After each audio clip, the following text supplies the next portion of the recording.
सुबह सुबह हमें सूचना मिली थी रामनगर गांव में जो चेरई चौकी ओसिया थाना क्षेत्र में आता है, और जिस पे तत्परता से सीनियर ऑफिसर्स, मैं, कलेक्टर साहब, आईजी साहब, डीसी साहब पहुंचे और एफएसएल टीम को बुलाया, डॉग स्क्वाड को भी बुलाया और कुछ जो आसूचना मानवीय आसूचना के आधार पर हमने इन्वेस्टिगेशन चालू किया, जिसमें जो आज जिस परिवार में मृत्यु हुई है उन्हीं के परिवार में जो रिश्तेदार हैं और उनके ताऊ के लड़का जो पप्पू राम है, उसे अभी हमने डिटेन किया है और उससे अभी गहनता से पूछताछ चल रही है। मर्डर वेपन उससे बरामदगी के प्रयास चल रहे हैं। पप्पू राम सन ऑफ भैरा राम, उम्र 19 साल है और पूर्व में कुछ जो इनके बीच में रंजिश हुई है उसको लेकर भी गहनता से अनुसंधान चल रहे हैं। प्राइमा फेसी अभी दो बातें आई हैं कि कुछ तो एक इन्होंने ज़मीन का विवाद बताया कुछ साल पहले था, और कुछ जो एक्यूज्ड परिवार है, जो आरोपी परिवार है, उसके एक लड़के की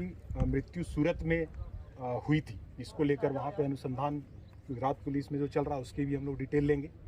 कुछ ये बात आई है कि उस जो घटना हुई है उस आरोपी परिवार के लड़के के साथ, उसमें कहीं इन्हें शक था कि इस परिवार का हाथ है और इसके लेकर भी रंजिश थी। तो दो एंगल है और अभी एग्जैक्टली कहना बहुत जल्दबाजी होगा, तो हम लोग हर एंगल जो है इन्वेस्टिगेट कर रहे हैं। और इसने अभी हमें जो बताया है कि हत्या कैसे की, सुबह 4 बजे आया और कुल्हाड़ी के माध्यम से हत्या करके जलाया है, और कुल्हाड़ी भी इसने हमें अभी बताया है कि कहाँ फेंका है, वो भी हम लोग अभी बरामद करेंगे।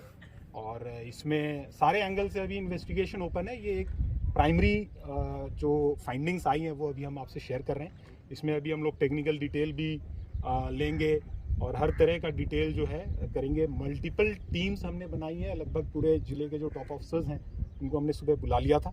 हर एक को अलग अलग टास्क दे के हर एक चीज़ें अभी भी हम लोग गहनता से करें। तो ये जो भी मैंने बताया प्राइमरी फाइंडिंग है, और जैसे जैसे इन्वेस्टिगेशन में और डिटेल होंगे हम लोग आप लोग से अपडेट शेयर करते हैं। जलाया किससे था सर? जलाया किस पदार्थ से था, कुछ आइडिया लगा है? किचन में जो अभी इन्फ्लेमेबल मटेरियल होता है, मतलब रसोई में, उस तरह की बात आई है। उसमें भी अभी उससे हम लोग बरामद करेंगे अगर कोई ज्वलनशील पदार्थ उसके पास। सर पप्पू राम आया था, तो पप्पू राम बाहर कौन सो रहे थे, पहले किसको मारा, फिर अंदर गया, कैसे क्या थी पूरा? बाहर जो दोनों वृद्ध महिला और पुरुष थे उनको मारने की बात बता रहा है, और अंदर वो जो उनकी बहू सो रही थी उसको मारने की बात बता रहा है, और फिर बच्ची को भी उनके साथ जलाने की बात अभी बता रहा है। बट मैं बार बार आपसे यही कह रहा हूँ, ये हमारी प्राइमरी फाइंडिंग्स हैं।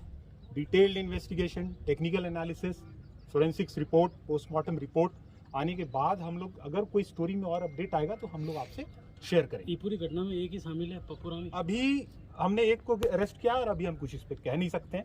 हम लोग जैसा कि आपको बताया टेक्निकल एनालिसिस करेंगे, लोकेशंस लोगों को देखेंगे कि इससे बातचीत हुई, इसके फ़ोन का एनालिसिस करेंगे।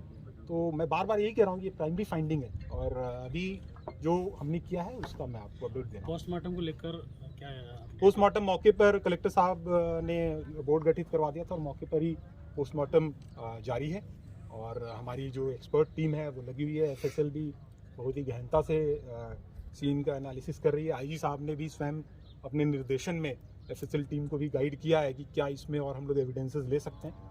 तो कोई भी एविडेंस हम अनटर्न्ड नहीं छोड़ रहे हैं, और कोई भी एंगल हम लोग अभी अनटर्न्ड नहीं छोड़ेंगे। सारे एंगल्स ओपन है।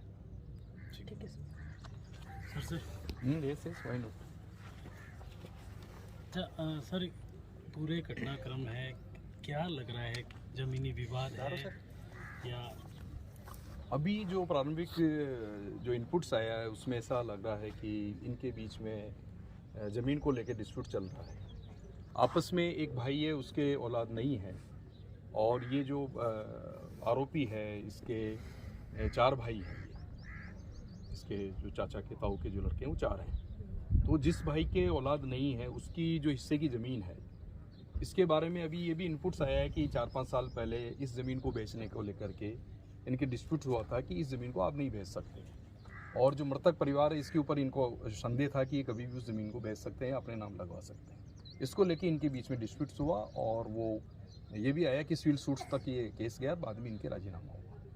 मीनवाइल अभी जो लास्ट ईयर गत वर्ष जो ये आरोपी है, इसके एक भाई की गुजरात में सूरत में संदेहजनक परिस्थितियों में मृत्यु हुई है, और उस मृत्यु को लेकर के इनके मन में ये संदेह था कि उस मृत्यु में इस परिवार का हाथ है, या इन्होंने वो मृत्यु षड्यंत्रपूर्वक करवाई है। इसको लेके इस युवक के और इनके परिवार में संदेह था, और ये जो घटना हुई है इसमें जो ही हमें पता चला आज कि इस प्रकार से 4 की हत्याएं हुई है, और तत्काल हमने मतलब पुलिस अधिकारी यहाँ पे मौके पर पहुँचे।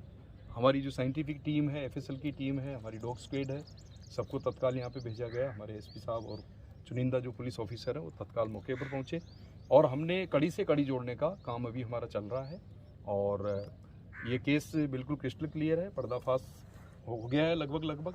और अब ये है कि इस घटनाक्रम में जो भी लिप्त लोग हैं उनकी कड़ियाँ जोड़ करके साइंटिफिक एविडेंस के आधार पर आगे बढ़ रहे हैं। अच्छा सर, पप्पूराम आया था रात को, कुल्हाड़ी से हमला किया, क्या कुछ उस समय उनसे कोई कहा सुनी या कुछ झगड़ा कुछ ऐसा हुआ था? प्राइमा फेसी अभी ऐसी चीज वो अभी सामने नहीं आई है। कुछ क्योंकि- खरोच सर उसके हाँ। बॉडी पे, उसका एनालिसिस हम लोग उसका करेंगे। एनालिसिस करेंगे। कुछ खरोच उसके बॉडी पे आया, वो देखेंगे Analysis- पहले का है कि घटना के समय का है। एनालिसिस करेंगे उसका कि किस प्रकार से इस षड्यंत्र में और कौन कौन लोग शामिल हैं और किस प्रकार से प्लान करके इन्होंने किया है।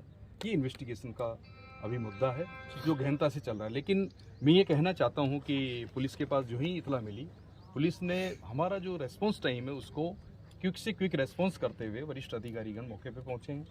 साइंटिफिक इन्वेस्टिगेशन एक सबसे बड़ी कड़ी होती है, उसके लिए हमने हमारी FSL की टीम और हमारा डॉग स्क्वाड तत्काल यहाँ पे मूव करवा के यहाँ पे पहुँचा है।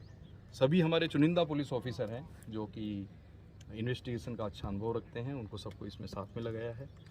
और जिला प्रशासन की तरफ से भी वरिष्ठ अधिकारी यहाँ पर पधारे हैं।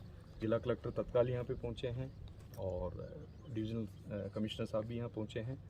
और अब हमारी यही अपील है कि पुलिस अपना काम कर रही है और कानून व्यवस्था बनाए रखने में पुलिस का सहयोग करें। अनावश्यक जो भ्रम फैलाया जा रहा है या जो लोगों को उकसाने का काम किया जा रहा है वो नहीं होना चाहिए। शांति व्यवस्था